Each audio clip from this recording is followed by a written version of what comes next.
மன் கி பாத் இந்தியாவுக்கு என்ன பயன்? பிரதமர் நரேந்திர மோடியின் மன் கி பாத் நிகழ்ச்சி அரசுக்கும் மக்களுக்கும் இடையிலான நேரடி தகவல் பரிமாற்ற மேடையாக உருவாகியுள்ளது.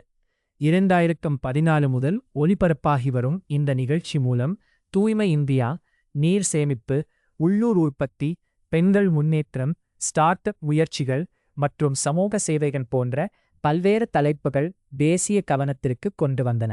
ஆதரவாளர்களின் பார்வையில் மன் கி பாத் அரசு திட்டங்களை மக்களிடம் கொண்டு சென்றதுடன் சாதாரண குடிமக்களின் சாதனைகளை தேசிய அளவில் அறிமுகப்படுத்திய ஒரு தளமாகவும் செயல்பட்டது. சமூக விழிப்புணர்வு, குடிமக்கள் பங்கேற்பு மற்றும் தேசிய ஒற்றுமையை ஊக்குவித்த நிகழ்ச்சியாக இது பார்க்கப்படுகிறது. அரசியல் கருத்து வேறுபாடுகள் இருந்தாலும் மக்கள் தொடர்பு மற்றும் சமூக விழிப்புணர்வு உருவாக்கத்தில் மன் கி